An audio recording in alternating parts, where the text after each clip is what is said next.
This is 99% Invisible. I'm Roman Mars.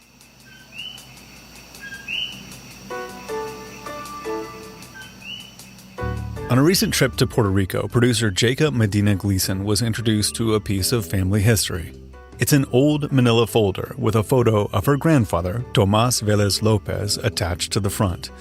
In the picture, Tomas is a young 20-something with thick, wavy hair and a full Tom Selleck mustache. And across the top of the folder, in big, bold letters, it reads, Division of Special Investigations. And it has his case number. I don't know if they started from 1, but if they did, he was 7,480. The Intelligence Division opened a case on Jacob's grandpa in the 1970s. The folder contains over 60 pages of notes and details about Tomas's life. Mundane things that are common in police files. His height, his weight, his license plate number. But there were other, less mundane details too. There's a line here that says, peligroso? No. So is he dangerous? And no, he apparently was not dangerous. Flipping through the folder, it was clear that my grandpa was part of a big investigation. But as I kept reading through the documents, I couldn't find what crime he was being accused of, or any allegations at all. Instead, what I learned is that his case was about something else entirely. The file sums it up in one line. You know, they're saying sort of purpose of the investigation, and it's to determine his activities politically. This file the police kept on my grandpa is a type of folder known in Puerto Rico as a carpeta. Carpetas were created to spy on supporters of Puerto Rican independence, and the folders were one part of a decades-long surveillance operation which tracked more than 150,000 Puerto Ricans. The goal of the government surveillance project was to intimidate and suppress the political movement, one that Jacob's grandfather belonged to.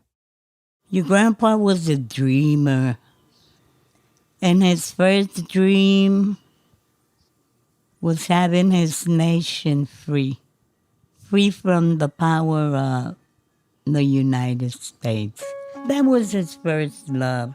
When I met him, he loved it more than me. Truly. Truly. This is my grandma Nancy. If you can't already tell, Abuela Nancy is New Yorican, down to her bones. And she told me that she actually met my grandpa because of the independence movement. We both sold Periódico Claridad. The two of them first ran into each other selling a pro-independence newspaper on the same street corner. Then one day he told me, hey, you can't take my corner. You got to go sell somewhere else. That was like, I said, well, That's how it all started. We had a very, very sweet friendship. My grandma also told me that after their little meet cute, the government opened a carpeta on her too. They started surveilling me when we two got together. Mine wasn't even as big as his. My grandpa Tomas died years ago, so I never got to ask him about any of this. But what I do know is that he, like a lot of Puerto Ricans, served in the U.S. Army. And it was not lost on him that, despite being a U.S. citizen, Puerto Rico was not really a part of the United States. So he spent his life, right up until his later years, fighting for Puerto Rican independence. We were activists. We were always activists. Wherever there was something to do and something to fight for, we were there. For years, decades even, my grandpa's carpeta wasn't sitting in some government building or archive, but was buried in the back of my abuela's closet. All over Puerto Rico, thousands of these carpetas are lying around, perhaps in some other abuela's closet. And each one, in its own way, provides a glimpse into the long and often ugly relationship between Puerto Rico and the United States. Puerto Rico has been a colony since the Spanish first arrived on the island of Borinquen 500 years ago. And from the very beginning, resistance defined the identity of the island. In fact, the very idea of being Puerto Rican was born out of this tension between the colonized and the colonizer. The first time that the term Puertorriqueño Puerto Rican appears in the Spanish colonial record, it is in the early 1700s when a military official is complaining about all these Puerto Ricans, bastards of Spanish military generals. And so it is used to refer to Puerto Ricans, people from the archipelago, as bastards. This is Jorel Melendez Vadillo. He's an assistant professor of Latin American and Caribbean history at the University of Wisconsin-Madison and author of the book Puerto Rico, A National History. Jorel says that despite the Spanish crown's original intent to demean, people on the island embraced the term Puerto Rican, using it to rally around a shared identity. I think that Puerto Rican identity has always been constructed in opposition to colonialism. It is an affirmation of being something different from Spain. In the 19th century, hostility between the Spanish Empire and its colonies sparked a number of revolutions throughout the Caribbean. Puerto Ricans saw uprisings taking place all around them in the Dominican Republic and Cuba and wanted in on the action. Which is when the United States entered the equation. In 1898, during the Spanish-American War, the United States presented themselves as liberators to the Puerto Rican people. But by the time the dust settled and the U.S. had beaten the Spanish, they did not give Puerto Rico independence. Instead, they annexed it. At the time when a U.S. territory was annexed, the next step for it was statehood. That's just how territories had worked since the founding of the country. A swath of land would be taken, a local government would form, and the territory would become a state. But when the U.S. acquired the Philippines, Guam, and Puerto Rico, lots of Americans were like, I don't know about all that. Americans in general did not like the idea of giving statehood to places inhabited by a majority of people who they didn't perceive as white. This is Cristina Ponsa Kraus, a professor of constitutional law at Columbia Law School. They didn't think that the people of these islands could be properly assimilated into American culture, and yet instead of just leaving them alone, the United States took them anyway. And so then we've got this debate. What are we going to do? Should we have them as territories? Why were we annexing them? What's going to happen next? These questions went all the way up to the Supreme Court in a series of cases called the Insular Cases. In these arguments, the court debated whether or not the Constitution applied to all of these newly annexed territories. And the answer to that was a resounding, sort of? It ended up essentially saying that Puerto Rico was not part of the United States in a more general sense.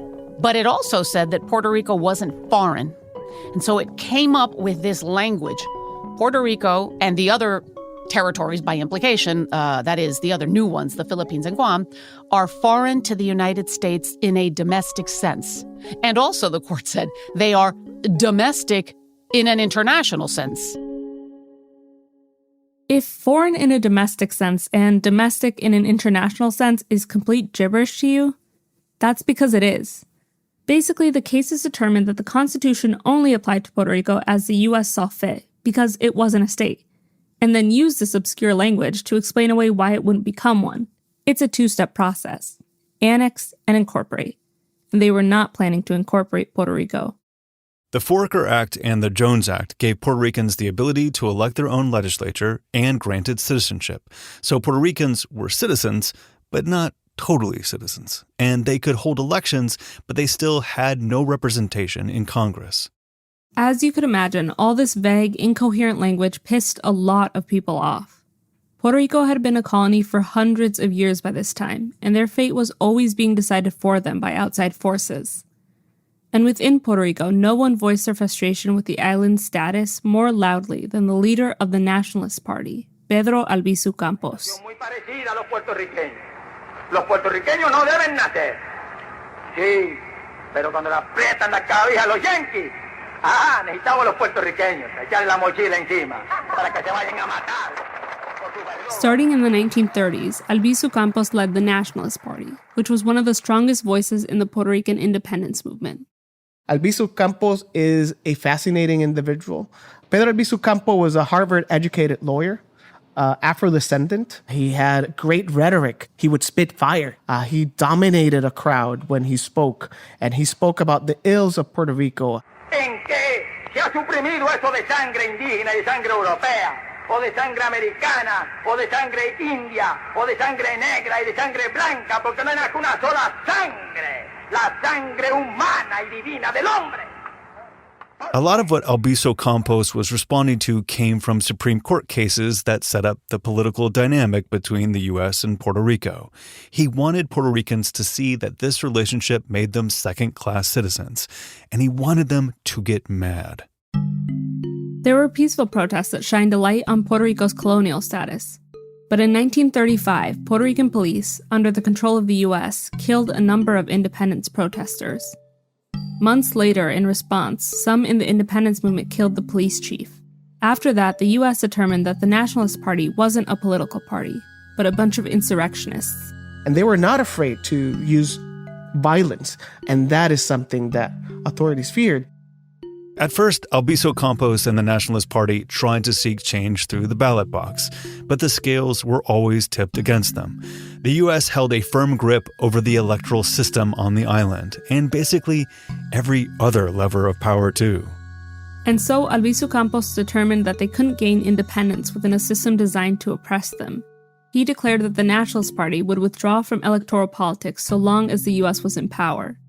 Freedom wasn't going to be earned. They needed to take it.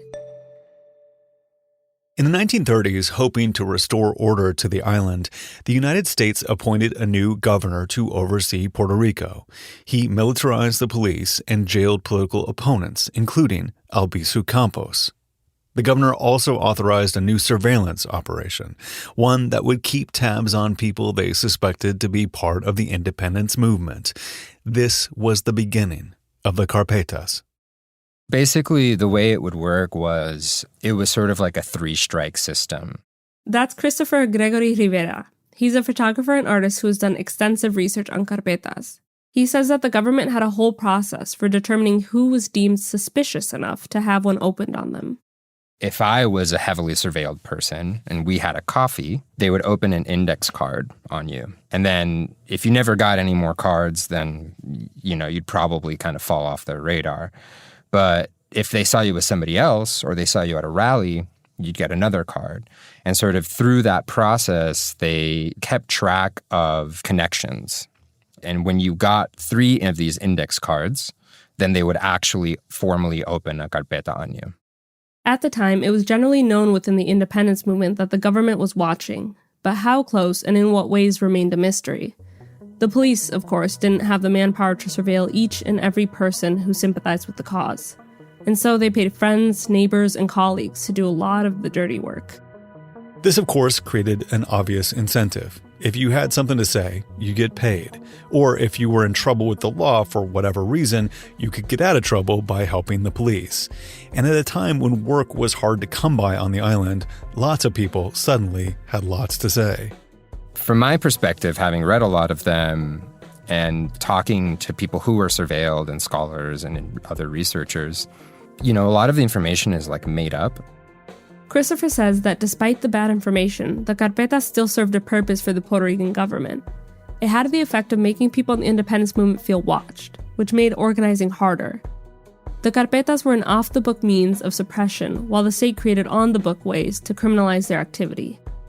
And the size of the carpeta indicated how aggressively a person was being surveilled. A person with a small carpeta might never see a cop, while a person with a 3-foot-tall carpeta might have police stationed outside their home and business day after day. The heavier the carpeta, the heavier it weighed on a person's life. In 1948, the Puerto Rican government passed a law that made it a crime to write, meet, or speak about independence. The U.S. had entered the McCarthy era, and this fear of communism trickled down into its relationship with Puerto Rico as well. There was a fear of any kind of radical person, including Puerto Rican nationalists. Soon, anyone sympathetic to the cause or even questioning the government would find themselves blacklisted. The police officer would show up to where you worked, and they would talk to your boss and be like, we're investigating this person because they're, a little subversive, or we're investigating them criminally. And more often than not, most people would actually get fired from their jobs. Frustration in the independence movement was growing, especially when the island was granted a new status, one that provided the illusion of independence. In 1952, the US decided it was time for things to change with Puerto Rico. Countries around the world were decolonizing their territories, and suddenly having a colony was not a good look anymore. So the US allowed Puerto Ricans to elect their own governor and ratify their very own Constitution and Bill of Rights. And with all these big changes, Puerto Rico suddenly had the look, even the smell, of a sovereign country. And with these changes came a new name, the Commonwealth of Puerto Rico. So what happens? Puerto Rico becomes a commonwealth, and this debate begins. What just happened? We now have a constitution. We have self-government. Are we done? Did we decolonize? For some Puerto Ricans, the answer to whether or not the island had decolonized was an emphatic yes. In their eyes, the island had achieved what people had been clamoring for all along, more autonomy and an ability to elect their own leaders, all while still maintaining a relationship with the U.S. In other words, all the benefits of being an American while still being able to call yourself Puerto Rican. Commonwealth supporters described their status as the best of both worlds because we had guaranteed citizenship and guaranteed union with the United States, but also a lot of autonomy, kind of like an independent country, but also kind of like a state.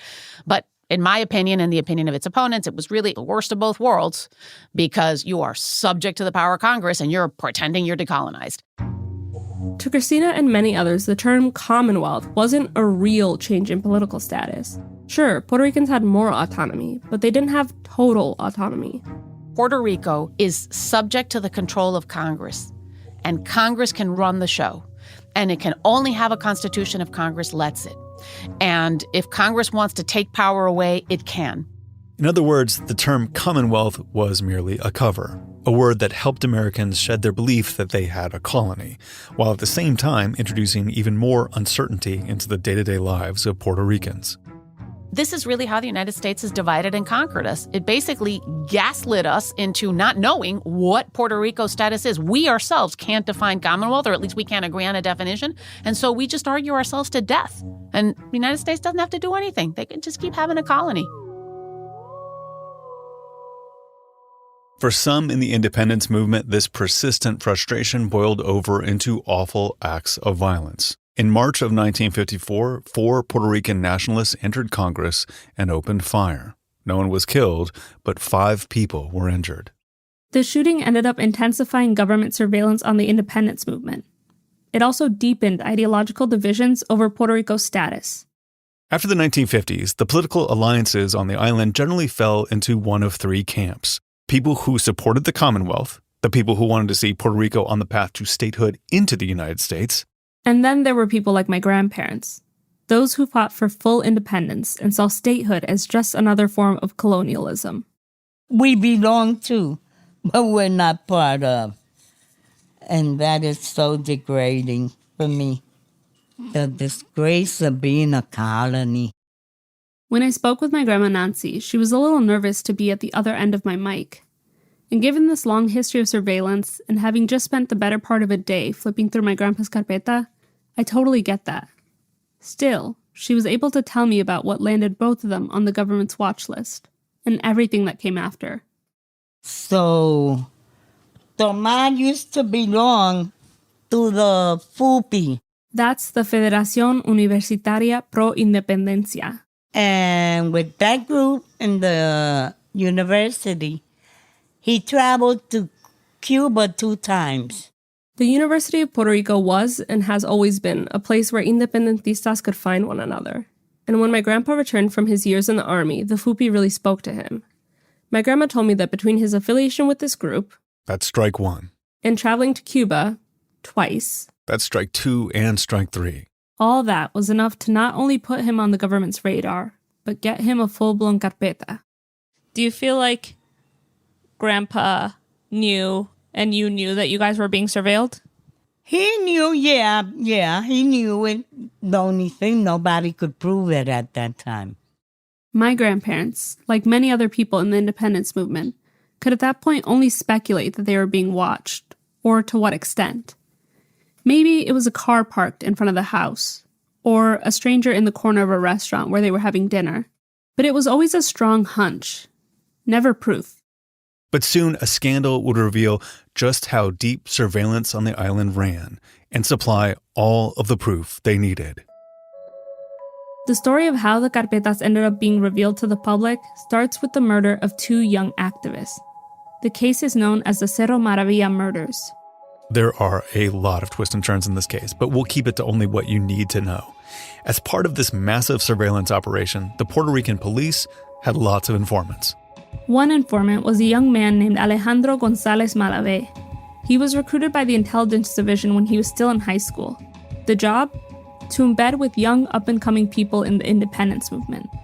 And so Malave has this deep cover.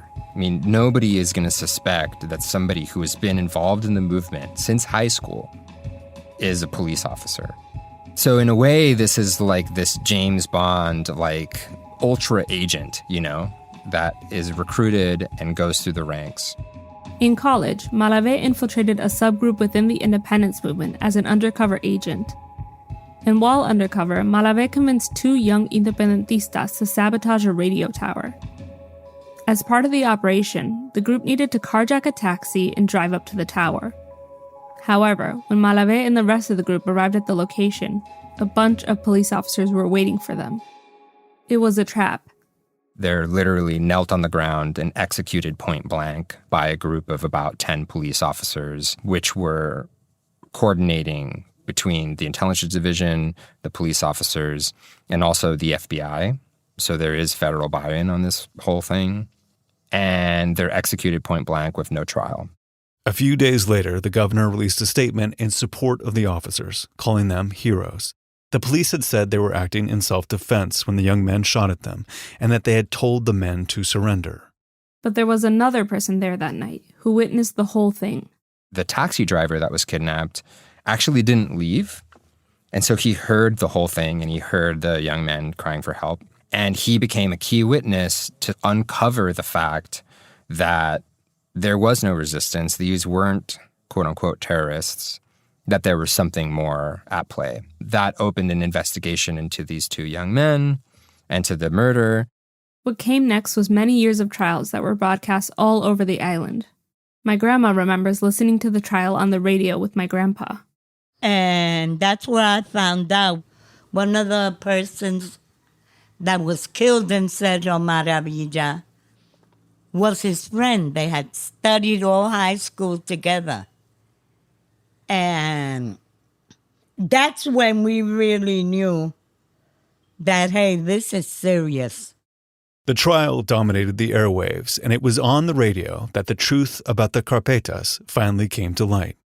One of the police officers from the intelligence division from the police, basically in a heated argument on a radio program, basically blurted it out. He was like, everybody knows that the police has files on the independentistas. I mean, and that alone basically created this huge wave of investigations into the carpetas and eventually court cases to release them. Initially, the government wanted to destroy the files. But in 1988, after enough public outcry and legal pressure, the Puerto Rican Supreme Court ruled that the carpetas had to be released. As more and more files became public, a clear picture emerged. What had begun as surveillance of political enemies had later expanded into broader targets.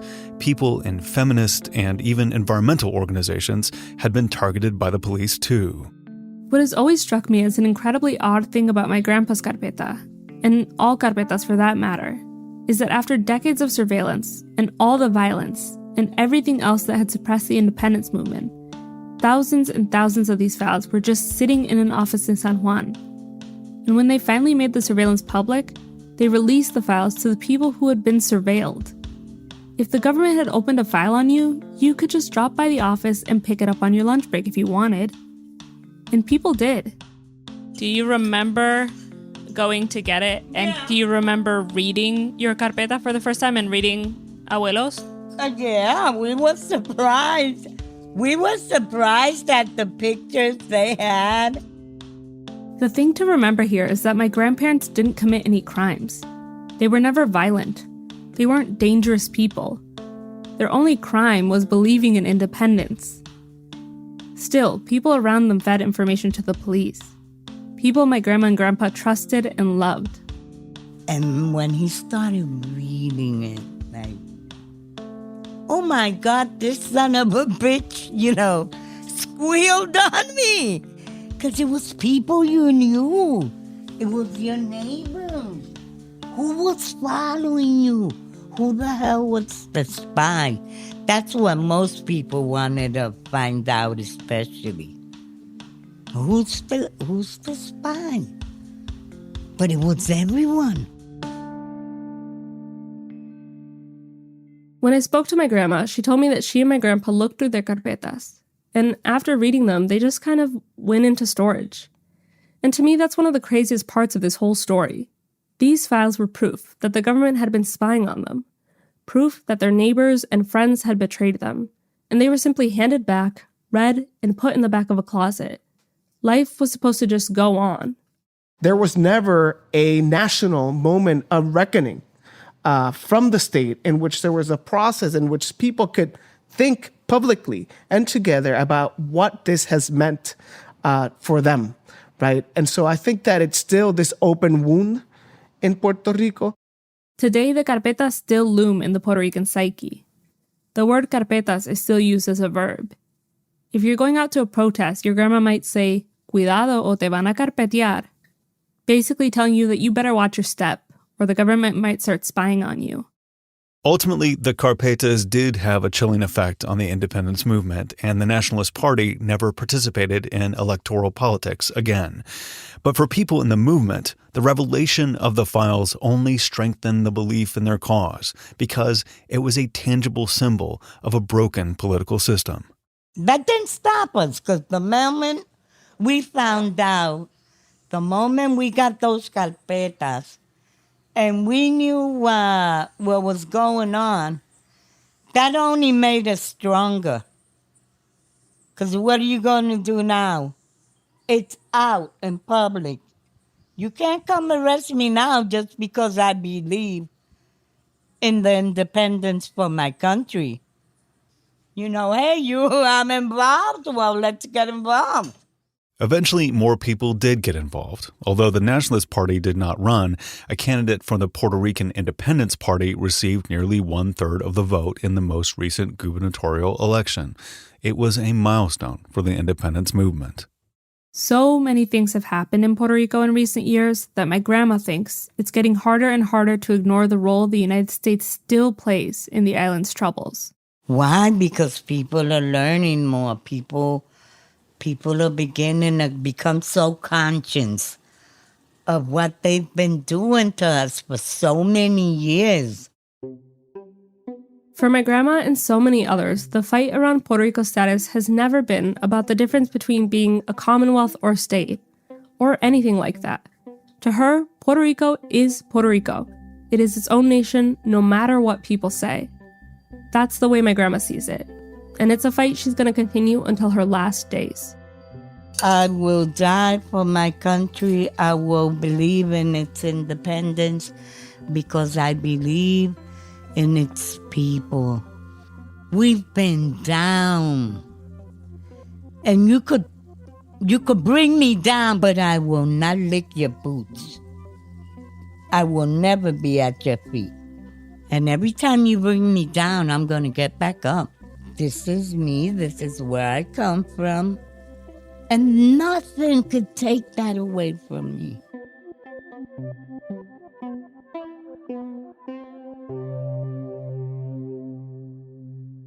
When we come back, the evolution of the Puerto Rican flag.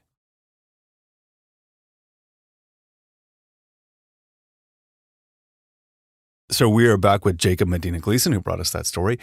And the story turned out great. But I do have a bone to pick with you because when you first pitched this story, it was about flags. And this is not a story about flags. So tell me what happened. Yeah, I did originally pitch this to you as a flag story. But sadly, as is often the case, sometimes while reporting a story, different angles come out and things have to get cut. And I'm sorry because I know you're the flag guy. But to make amends, I am here to talk flags with you, Roman. That's perfectly okay. I mean, I was present for the editorial process. I understand why the flags had to go, but I'm very, very glad that we're going to talk about flags now. So please, let's talk about the Puerto Rican flag. Okay, so we've actually got a few flags. So we'll start with this first one. So this is a flag from 1868, and it's from the first time that Puerto Rico united under a flag while they were under Spain's rule. And so, Roman, I'm going to show you this flag, and you let me know what it looks like and if it reminds you of any other flags. Okay, so this flag, it has 4 quadrants, so that there's 2 blue rectangles at the top, 2 red rectangles at the bottom. They're all separated by a white cross that's centered in the middle. And at the top left blue canton is a big white star. And I would say this looks a lot like the flag of the Dominican Republic. Yeah, it's a great flag. Yeah, it totally does remind me of the Dominican Republic. I see that instantly. And the shades of red and blue are also really similar to what you would find on the Cuban flag. A group of underground revolutionaries planned a revolt called El Grito de Lares. And part of the preparation was having a flag designed. At the time of El Grito de Lares, there were a few different nations that were all sort of fighting for their independence in the Caribbean. So it was really common at the time for people from one country to go to the other country, help them fight for their independence, with the idea that these people would return the favor. So that's why the flags are so similar, is because there was a lot of solidarity between these countries. That's so interesting. It makes so much sense with what little I know of the sort of revolutionary history of the area, especially when you bring up Cuba, because one of the things I've noticed is that the current Cuban flag and the current Puerto Rican flag look pretty similar. Like when I'm in New York and they're both everywhere, I often get them mixed up. Can you tell me about the Puerto Rican flag, the version that we have today? Yeah, so the official flag of Puerto Rico is called the Mono Estrellada, which means 1 star. It's got 5 horizontal stripes in red and white and a blue equilateral triangle with a white star on its left side. And the Cuban flag is very similar, but the colors are inversed. So blue stripes, red triangle. And that's because La Mono Estrellada was created by Puerto Ricans in New York who were working alongside Cuban revolutionaries. This was late 1800s, early 1900s, and Cuba was about to gain their independence from Spain, and Puerto Rico was hoping to do the same thing. And because of that solidarity between the two nations, they took the Cuban flag and just inverted the colors. And that single star was meant to represent these single independent nations that they hoped to become. Wow. So they're similar because they wanted to represent the solidarity between these countries. And so therefore they designed that into their flags. I had never known that. That's awesome. Yeah. Yeah, and so this flag, the Mono Estrellada, it started out as the flag of the Independence Party, but it was actually co-opted by the Puerto Rican government. Oh, okay. So tell me more about that. Yeah, so as we talk about in the episode, in 1952, the status of Puerto Rico changed from unincorporated territory to commonwealth. And with that, Puerto Rico got to adopt a constitution and do all these state-like things. And one of those things was to choose a flag. And what better way to try and take away the power from something than to have the government sort of co-opt it? Right. This is a classic move, yeah. It really is, yeah. But they did change one thing. Most of the Puerto Rican flags you saw before then had a really light, almost sky blue. And it was meant to represent the Caribbean waters. But when the Puerto Rican government adopted the flag to use as the official flag of Puerto Rico, they changed it to a deeper blue that would more closely align with the colors of the United States. Right. That makes sense. Yeah. The light blue is really nice looking, though. It kind of reminds me of the light blue of the Chicago flag. Yeah, it's beautiful. I like that version. I was actually just in Puerto Rico with my husband, and we went into a souvenir shop, and there were the 2 versions of the flag. And my husband, Billy, asked me, he said, which version are we going to buy? I told him, I said, it depends on if you believe in independence for Puerto Rico or not. So we bought the lighter blue, of course. That's a bold question to ask right there in the store. Yeah. I was maybe setting him up a little bit. That's awesome. Okay, Roman, I've got one last flag for you. Are you ready? Yes, totally ready. So in 2016, the financial crisis in Puerto Rico hit a point where the governor had admitted that the debt was unpayable. And the federal government proposed a solution. It was a fiscal oversight board called Promesa. They basically would take charge of Puerto Rico's finances. And the members of Promesa were not selected by the Puerto Rican people, yet they had the ultimate say on how Puerto Rico could spend its money to help pay down this debt. So overnight, basically, Puerto Ricans lost their autonomy and financial decisions were made by outsiders. Yeah, I remember when that happened. And I remember that it really received bipartisan support here in the United States. They just treated this as a normal thing to do. Yeah, totally. And to a non-Puerto Rican, it might seem like a completely logical fix. But when this happened, people on the island started to talk a lot about this idea of like the myth of the commonwealth. Basically, this idea that this so-called independence that we had as a commonwealth was always a myth because the US could take it away at any moment. And people were really upset about this. So on July 4th, 2016, an anonymous art group called La Puerta went into Old San Juan and they painted over a door that previously had the Puerto Rican flag, but they painted it black and white. And the idea was to show their dissatisfaction with what was going on the island. And that symbol really took off. In what way did it take off? Well, people started to see the black and white flag as that symbol of dissatisfaction and also as a symbol of mourning over what was happening on the island. And a little over a year after the black flag appeared in Old San Juan, Hurricane Maria hit. And as you well know, the government response for Hurricane Maria was pretty pitiful. And as a result, thousands of people died in the storm and its aftermath. Yeah. I mean, this is one of those moments that your grandma Nancy talked about as being kind of eye-opening for people of the island to see like where they stood in vis-a-vis the United States. Yeah, 100%. People on the island and really around the world got to witness just how little the federal government seemingly cared about saving Puerto Ricans. Puerto Rico's own governor had texts leak of him making light of people who had died in the hurricane. It was really awful. And so in these protests, you could feel that people really wanted change. And what symbol was everywhere throughout all those protests? It was that black and white Puerto Rican flag. So does this flag have the same sort of political ideas attached to it as like the light blue version, the sort of pre-USAified version of the independence flag? Yeah, interestingly, no. This flag, the black and white one, is not really as political. You sort of see it across people who are pro-statehood, pro-independence. It's really more an acknowledgement of the idea that something needs to change, that the way that things are going right now just isn't working. Wow. I'm so fascinated by the use of a flag to express that. It's one of the reasons why I'm so interested in flags and why I was so happy that you have come correct for this coda to give me the flag content that I crave. Thank you so much, Jacob. I appreciate it. You're welcome, Roman. I'm glad you got your flag fix.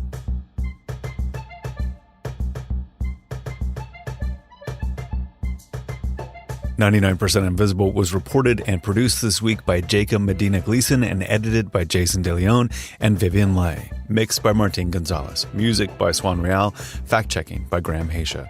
Kathy Tu is our executive producer. Kurt Kolstad is the digital director. Delaney Hall is our senior editor. The rest of the team includes Chris Berube, Emmett Fitzgerald, Christopher Johnson, Lashma Dawn, Joe Rosenberg, Kelly Prime, and me, Roman Mars. The 99% Invisible logo was created by Stephen Lawrence.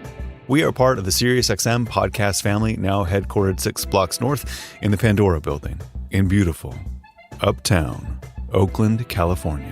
You can find us on many social media sites like Blue Sky, as well as our own Discord server. There's a link to that, as well as every past episode of 99PI at 99pi.org.